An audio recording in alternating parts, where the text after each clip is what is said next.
আসসালামু আলাইকুম। মনে করুন আপনি কোনো বাচ্চাকে দৃশ্য আঁকানো শেখাবেন।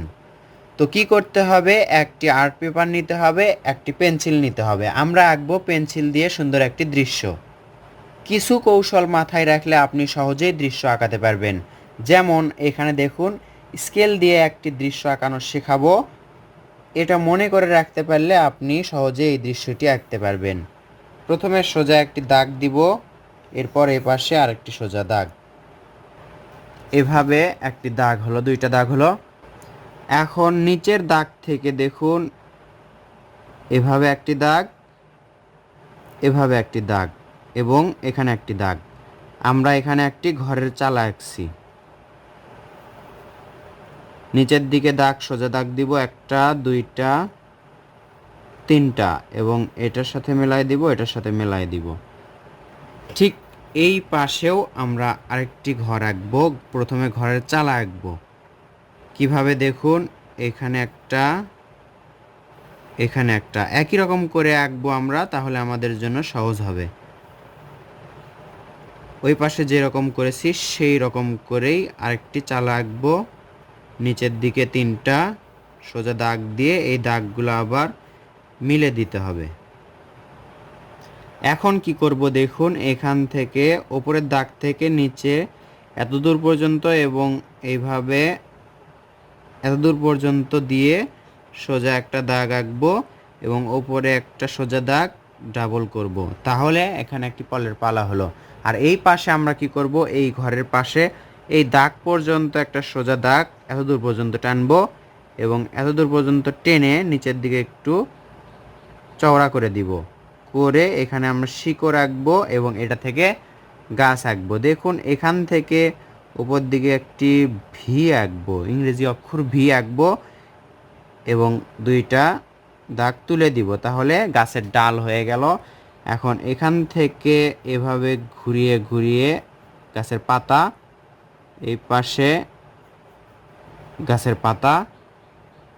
এখন উপরের দাগ পর্যন্ত তুলবো, এর উপরে আমরা যাব না, তাহলে নির্দিষ্ট মাপ থাকবে, বুঝতে সুবিধা হবে।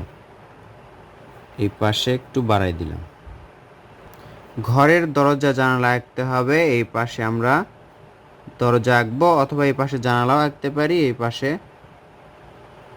জানালা আঁকলাম। গ্রামের ঘর বাড়ির দরজা জানালা এরকম হয়। বন্ধুরা, এটা একটি গ্রামের দৃশ্য। আমরা আঁকছি 4B পেন্সিল দিয়ে। জানালা আঁকলাম, এই পাশে দরজা আঁকবো, এক পাশে জানালা এক পাশে দরজা। এরপর আমরা উপরে দেখতে পাচ্ছি ফাঁকা ফাঁকা লাগছে, উপরে আমরা এভাবে দূরের গাছপালাগুলো আঁকবো। আশা করছি এই দৃশ্যটা আপনারা বুঝতে পারলেন এবং সহজে আঁকতে পারবেন। আকাশে একটি সূর্য আঁকবো আমরা। সূর্যটা চেষ্টা করতে হবে যতটা গোল করা যায়, অবশ্যই গোল করতেই হবে। যেহেতু আমরা এখানে রং করছি না, শুধু পেন্সিল ড্রয়িং করছি, এজন্য সূর্য রশ্মিগুলো একটা ছোট একটা বড় করে দিচ্ছি। এই রশ্মি দেওয়ার কারণে সূর্যটা দেখতে সুন্দর লাগবে। একটা ছোট্ট একটা বড়, ঘুরে ঘুরে আপনি আঁকতে পারেন বা দাগগুলো দিতে পারেন, তাহলে আপনার জন্য সহজ হবে। এই তো এখন বুঝতে পাচ্ছেন, এটা আকাশ, এগুলো হচ্ছে দূরের গাছপালা, এটা হচ্ছে নদী, আর এগুলো ঘর, গাছ এবং ফলের পালা। আর এটা দেখতে পাচ্ছেন, এটা হচ্ছে নদীর পাড়। এই নদীর পাড়ে আমরা কি করব, এই পাশের পাড়ে একটু ঘাস আঁকবো, লম্বা লম্বা বড় বড় ঘাস আঁকবো।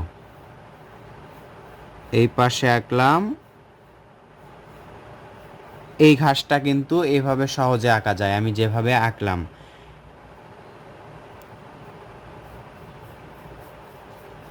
এই পাশেও আমরা আঁকছি। এই পাড়ে একটা খুঁটি বাঁধা আছে, বাঁশের খুঁটি।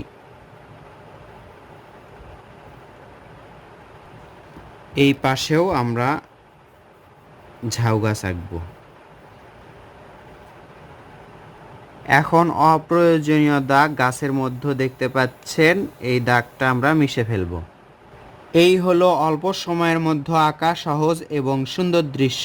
আশা করছি এই ভিডিও থেকে দেখে আপনারা আঁকতে পারবেন বা বাচ্চাদেরকে দেখিয়ে শেখাতে পারবেন। ভিডিওটি কেমন লাগলো কষ্ট করে কমেন্ট করে জানাবেন। ভালো লাগলে লাইক করবেন, শেয়ার করবেন, পরবর্তী ভিডিওর অপেক্ষায় থাকবেন। আসসালামু আলাইকুম।